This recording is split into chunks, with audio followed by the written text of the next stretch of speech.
Então, meninos, boa noite oficialmente. Eu já dei aula para vocês? Ah, já dei a 1, então. Ah, não, dei cálculo. Ah, tá. Então, para a saúde da criança, nós temos 2 aulas.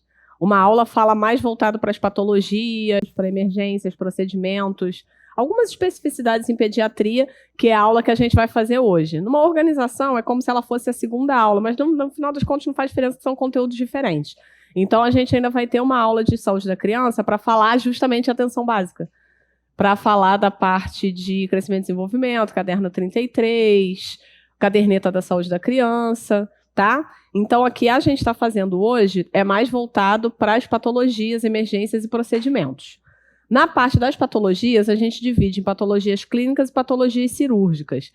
Não dá para falar de WONG todo, né? Porque a base dessa aula, basicamente, é o WONG, que a versão mais usada nos editais costuma ser o WONG 2014 ainda, apesar de a gente ter uma versão desse livro, 10ª edição, 2018, e saiu agora, esse ano, 11ª edição, em abril. Só que eu tenho os 2 livros, eu comprei digital. Essencialmente, a base do livro, nada muda. Tá? Eles não mudam nada em relação ao cuidado de enfermagem relacionados a patologias, organização do livro. E nada voltado para essa parte da base da enfermagem pediátrica foi alterada. A única coisa que eles acrescentaram na versão nova do livro, que as bancas ainda nem estão cobrando, só a banca da residência da UERJ que pediu esse ano, que eles acrescentaram dados atualizados relacionados à vacinação. Só que aí a gente não precisa comprar um livro só para olhar essa parte de vacinação, porque a gente tem os manuais do Ministério da Saúde. Então, para essa parte, a gente tem o material mais atualizado do próprio país.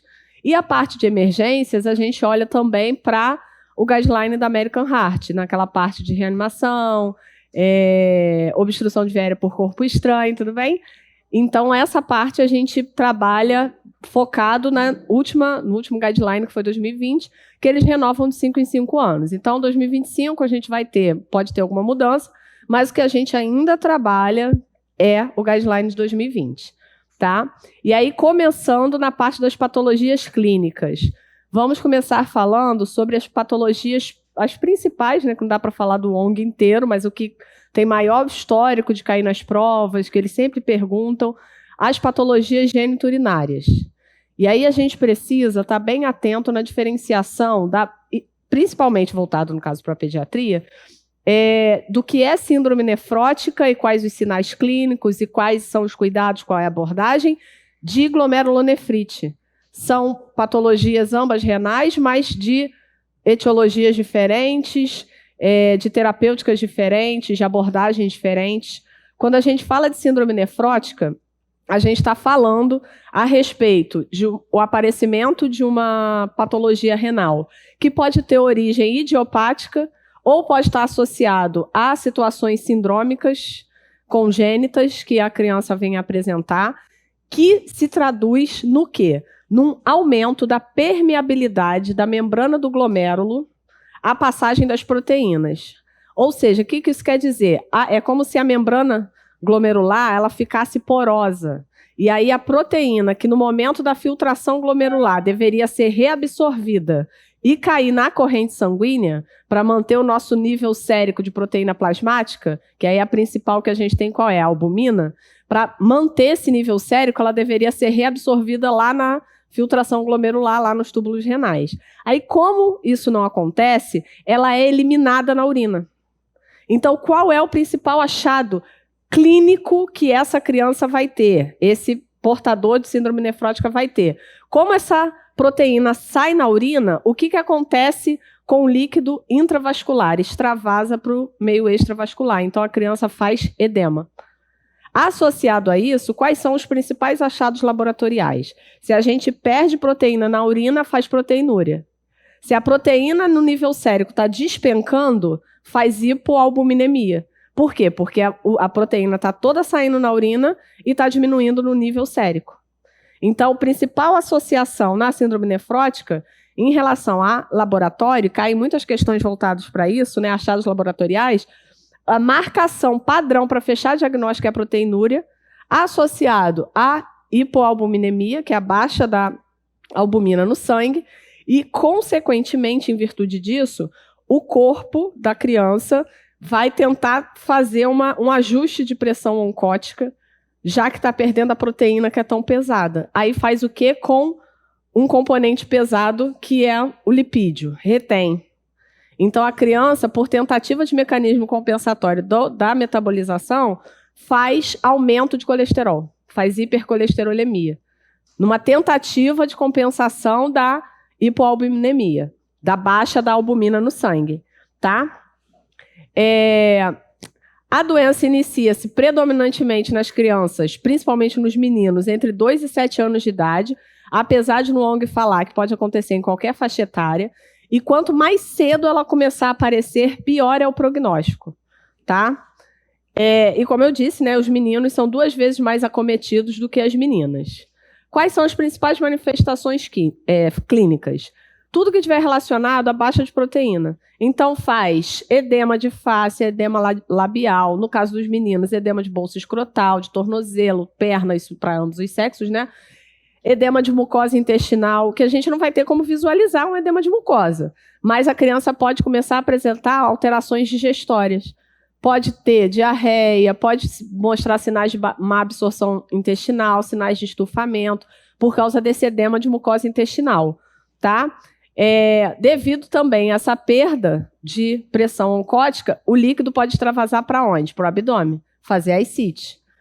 Há também o ganho de peso por retenção hídrica, pode acontecer o derrame pleural, se extravasar líquido na pleura, irritabilidade, sinais gerais, né, de adoecimento da criança, irritabilidade, fadiga, letargia, e no caso da síndrome nefrótica não tem alteração de pressão arterial, porque a gente não está aqui trabalhando com inflamação do glomérulo, é só aumento de permeabilidade.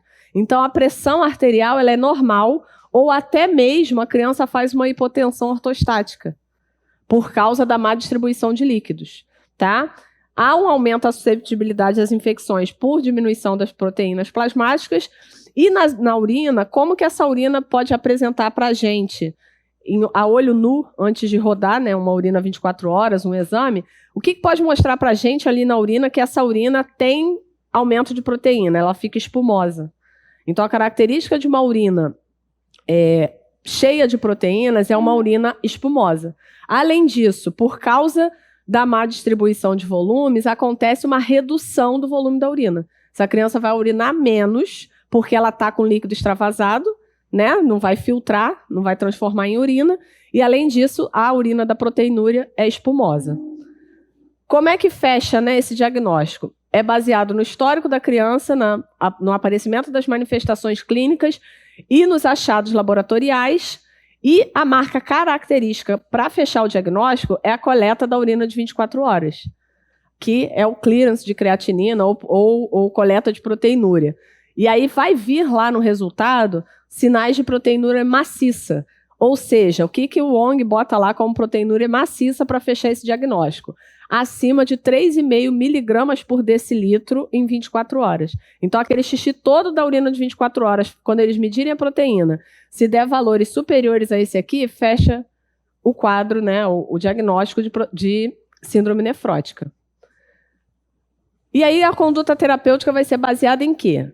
Terapia diurética para ajudar a tentar secar, né, essa criança, associado a essa tentativa para melhorar essa resposta ao diurético, faz-se infusão de albumina 25%.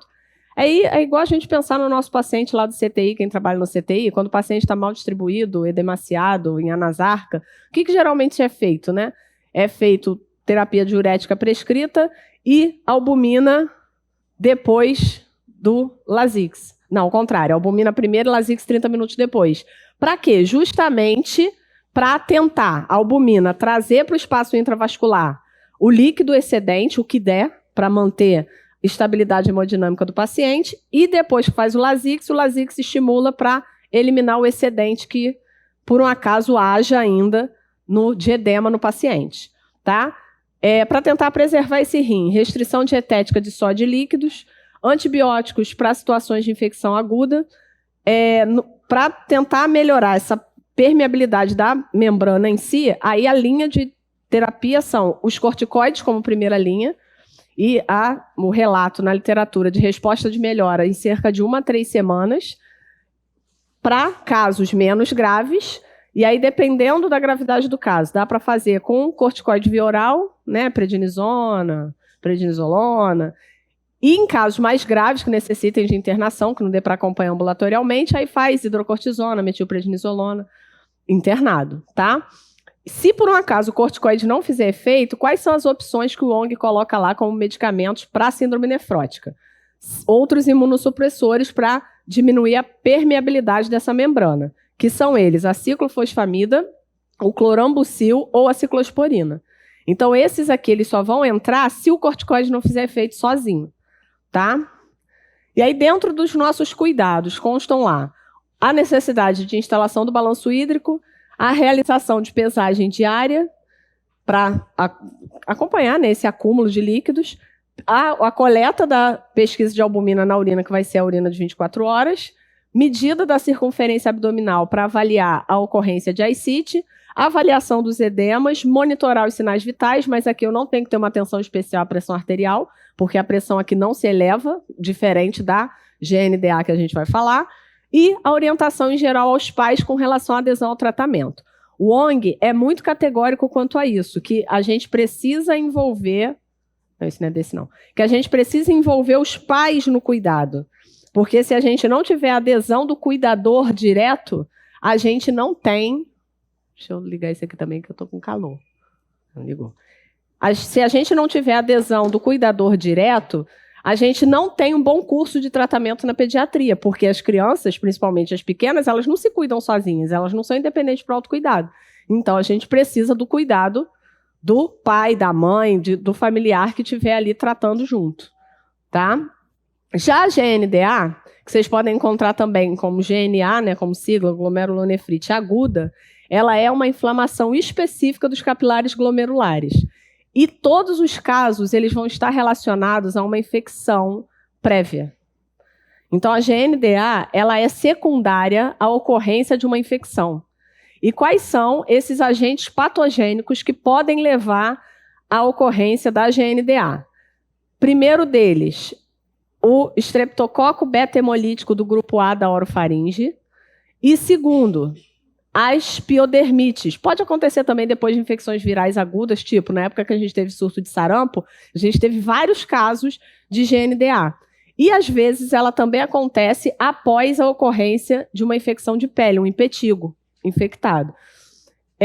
Como que acontece isso? A criança está lá tratando, por exemplo, no caso do estreptococo beta-hemolítico do grupo A da orofaringe, está tratando uma amidalite bacteriana. Aí a mãe levou no médico direitinho, começou a medicação, lindo, está fazendo lá o antibiótico na hora certinha, fez os 10 dias, achou que acabou o problema. Só que o antibiótico não matou o patógeno. Aí ele vai ficar circulante na corrente sanguínea e, como ele não morreu, ele vai procurar um lugar para se alojar. Um lugar de proteção, um lugar que ele tenha tropismo. E um dos lugares pelos quais o estreptococo beta-hemolítico do grupo A da orofaringe tem tropismo é o rim. Então ele sai da amígdala e desce para o rim. Aí quando ele se instala no rim, ele inflama o rim. E aí é quando a mãe às vezes chega para a gente lá na emergência desesperada, porque ela acha que o problema do filho passou, e aí quando o menino acorda um belo dia, porque é o tempo, né, de instalação da GNDA em relação à patologia de garganta, a amidalite bacteriana, é de mais ou menos 10 dias. Então, justamente quando ela acha que está acabando ali o problema, o filho dela acorda, que é a característica clássica que a gente recebe no hospital, com edema de face gigante. Que ela acha que o menino teve alergia a alguma coisa, está com alergia ao antibiótico, comeu alguma coisa, ela não sabe, o inseto picou. Não, é uma manifestação específica da glomerulonefrite, que é muito comum, que é o edema facial, especialmente periorbitário pela manhã, associado à alteração de coloração da urina. A urina característica da GNDA é a que a gente chama comumente de colúria. Então, aquela urina com cor de Coca-Cola, bem grumosa, cheia de pedaços, bem concentrada, escura, é a urina característica da GNDA, tá? Então, a GNDA, como eu falei para vocês, ela tem um período de latência que varia de 1 a 3 semanas, com média de 10 dias das infecções de orofaringe, e 2 a 4 semanas, com uma média de 3 semanas depois do impetigo. Então, ela tem esse período aí de latência, que a mãe vai achar que está tudo bem, e depois a doença manifesta. Ela pode ocorrer em qualquer idade, mas o ONG fala que afeta com maior frequência crianças em idade escolar, ali por volta de 6, 7 anos de idade, e 2 vezes mais nos meninos do que nas meninas também. Então, ambas têm maior incidência, caso eles perguntem isso para vocês numa prova. As doenças geniturinárias, como GNDA e síndrome nefrótica, elas têm maior incidência nas crianças do sexo masculino. Tá? Aí as manifestações clínicas da GNDA. Urina turva, acastanhada, que é a colúria. O edema é especialmente periorbitário, facial, mais proeminente pela manhã. E durante o dia, dependendo do grau, né, de complicação da criança, pode se espalhar para o corpo.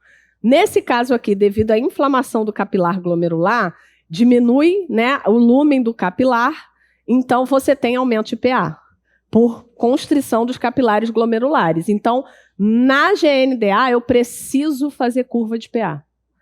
Eu preciso ter acompanhamento rigoroso. Eu vou ter antipertensivo prescrito na GNDA, diferente da síndrome nefrótica, tá? A criança tem sinais gerais de adoecimento, palidez, irritabilidade, letargia, pode apresentar vômitos, e aqui ela pode apresentar vômitos ou por quê? Ela está com uma sensação de dor abdominal inespecífica por causa da inflamação renal, boa noite, ou por causa do aumento de PA, tá? Então pode acontecer pelos 2 motivos. E a criança raramente relata queixas específicas. Às vezes, uma dor de cabeça, um desconforto abdominal e um desconforto para urinar. A criança não sabe especificar nenhum outro sintoma. Realmente é a avaliação clínica que a gente vai fazer ali. A conduta terapêutica é sintomática para diminuir a sobrecarga hidrossalina no rim e vai se resumir a medicamentos, e aí dentro desses medicamentos, os principais são os diuréticos, os antipertensivos. E no caso aqui, já que é uma infecção que originou, preciso tratar com antibiótico. Só os 10 dias que fez de antibiótico para a garganta não deu certo. Então, precisa entrar com antibiótico também aqui.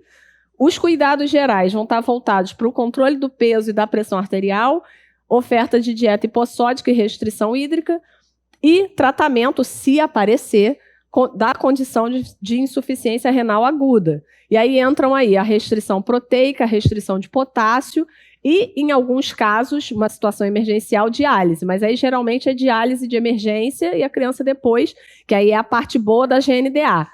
Tá? Inclusive, no livro e na prática, a gente vê isso também. Por volta de 100% dos casos das crianças de GNDA cursam com a cura completa. Elas não ficam com nenhuma sequela renal da ocorrência da GNDA, se for adequadamente tratada, é claro, né? Os nossos cuidados de enfermagem. Balanço hídrico, óbvio, né? Uma patologia renal. Pesagem diária, especialmente o melhor momento para se fazer no período da manhã em jejum. Repouso e nutrição adequados, então incentivar a restrição ao leito, principalmente porque essa criança pode ter picos de pressão primariamente desenvolvidos na atividade, né? Pulou, brincou, correu, pode fazer um pico de pressão. Monitorar os sinais vitais com especial atenção à pressão arterial, observar as características das eliminações vesicais, porque a colúria pode evoluir, cursar também com uma hematúria, né, sangue vivo na urina, e avaliar sinais de complicações cerebrais. Por que complicações cerebrais? Essa criança de GNDA, ela, diferentemente da síndrome nefrótica, que o problema é só filtrar proteína, que a membrana fica mais permeável, mais furadinha a proteína passa, na GNDA alteram-se também a filtração, né, das escórias nitrogenadas. Quem são as escórias nitrogenadas? Que sai lá no xixi. E que a gente tem também uma dosagem a nível sérico. Ureia, creatinina. Então, a criança de GNDA, ela retém escória nitrogenada. Se ela se ela estiver retendo escória nitrogenada, isso pode causar intoxicação, é a melhor palavra a se usar, intoxicação cerebral, que é a azotemia, que é o acúmulo das escórias nitrogenadas. Então, essa criança vai apresentar desorientação, confusão mental, tá? Além do acúmulo das escórias nitrogenadas, que é a azotemia, essa criança também pode ter complicações cerebrais por edema, por congestão, devido à retenção de líquidos, tá? E aí uma das formas de minimizar o risco da ocorrência da azotemia, do acúmulo das escórias nitrogenadas, é justamente diminuir a oferta de proteína na dieta, a restrição proteica. Por quê? Porque qual é o produto final da degradação da proteína? Creatinina. São justamente as escórias nitrogenadas, ureia e creatinina, que vão ser os produtos finais da degradação da proteína. Então, por isso, nesses casos aí, quando a criança tem insuficiência renal aguda, a gente faz restrição proteica, tá? Pegando o mesmo gancho do mesmo bicho, que é o estreptococo beta-hemolítico do grupo A da orofaringe, há também uma outra doença que é causada pelo mesmo patógeno, que é a febre reumática. A febre reumática, ela é considerada no Brasil a principal causa de cardiopatia adquirida na infância, ou seja, não congênita, né? A principal causa de cardiopatia adquirida na infância no Brasil é a febre reumática. E ela é uma das únicas doenças, se não for, né, a principal, que é acompanhada no reumato, que você sabe a origem. Porque as doenças reumatológicas, geralmente, elas têm característica o quê? Autoimune, idiopática. No caso da febre reumática, a gente sabe que ela foi causada pelo estreptococo beta-hemolítico do grupo A da orofaringe. Foi no mesmo lance, a mesma jogada da amidalite que causou a GNDA. Mesmo fluxo. Só que ao invés de, no caso da febre reumática, ao invés do estreptococo migrar para o rim, na febre reumática ela pode migrar para uma terminação nervosa, migrar para o coração, que é a principal complicação da febre reumática, que é a cardiopatia. Pode migrar para uma articulação, migrar para a pele. E aí, baseado nessa possibilidade de migração desse estreptococo que vai produzir reação inflamatória, que a gente tem a forma de classificação e de diagnóstico da febre reumática. A gente fecha o diagnóstico de febre reumática usando os critérios de Jones modificados, que é como se fosse uma tabelinha que você vai avaliar a criança. Se essa criança ou esse adolescente, porque ela pega também um pedaço da adolescência, né? Ela tem, né, maior incidência. Ali na faixa etária de 5 a 15 anos, então ela pega ali o escolar e o adolescente mais jovem, né? E como que você fecha? Na avaliação da criança, você vai ver se ela tem o que esses critérios de Jones chamam de critérios maiores ou critérios menores. Se a criança tiver, ou o adolescente tiver, 2 critérios maiores, ou um maior com 2 menores, mais a confirmação de que teve essa infecção estreptocócica prévia, fecha o diagnóstico. Ou seja, isso aí é traduzido nessa tabelinha aqui, ó, que é a tabela dos critérios de Jones, que é o guia para avaliar o primeiro surto de febre reumática. Por que avaliar o primeiro surto? Porque a criança, uma vez tendo feito o diagnóstico de febre reumática, ela vai ser acompanhada para febre reumática o resto da vida. Então, é para fechar o primeiro surto. E aí, o que são esses critérios ou manifestações maiores e o que são as manifestações menores? Os critérios maiores são cardite, que é uma pancardite, o coração inteiro inflama, e essa é a única de todas, é a única que mata, se a criança fizer cardite. Cardite, poliartrite, coreia, eritema marginato e nódulos subcutâneos. Esses são os critérios maiores. Quais são os menores? Artralgia, que é só a dor na articulação, mas sem sinais, né, de inflamação. Febre. Alteração de PCR, de proteína na fase aguda, então coleta no exame de sangue, né? E aumento do intervalo PR quando roda o ECG. Então, aqui são as maiores e aqui são as menores. Se a criança tiver 2 características maiores, mais a confirmação de que teve infecção pelo estreptococo, já fecha o diagnóstico. E aí, como que faz o diagnóstico, né?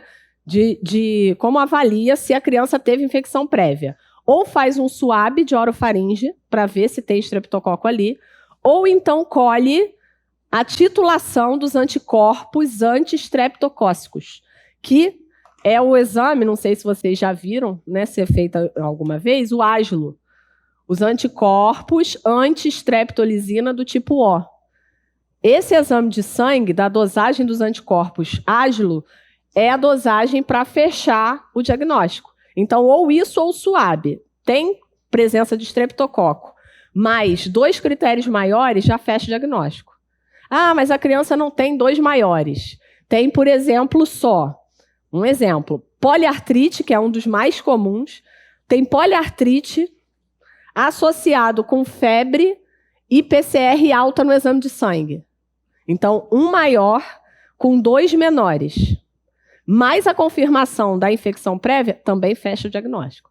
Então, é assim que avalia os critérios de Jones. E isso, quando cai nas provas, eles costumam perguntar justamente isso, né? Quais são as manifestações ou critérios maiores e menores, qual é o nome, que é critério de Jones modificados, e como que avalia, né? Então, a ocorrência de 2 maiores, mais comprovação de infecção, ou um maior, mais 2 menores e comprovação de infecção, tá? Em relação aos critérios maiores, a poliartrite é a mais comum de todas, que a gente costuma chamar de poliartrite migratória.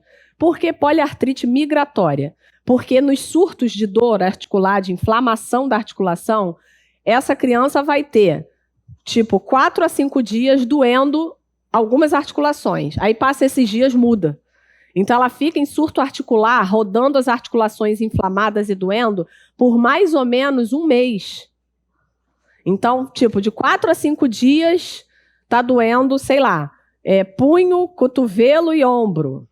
Aí, passou 5 dias, aí passa a doer joelho e quadril. Então, ela fica migrando, a poliartrite fica mudando de lugar, tá? E aí, esse surto articular tem uma duração de 3 a 4 semanas. A cardite é a única, como eu falei para vocês, a única manifestação capaz de matar ou deixar sequelas em longo prazo. Ela se caracteriza por uma pancardite, ou seja, é um acometimento de todo o coração, de miocárdio, endocárdio, pericárdio, todo o coração fica inflamado e vai se caracterizar por um sopro cardíaco que a criança não tinha antes.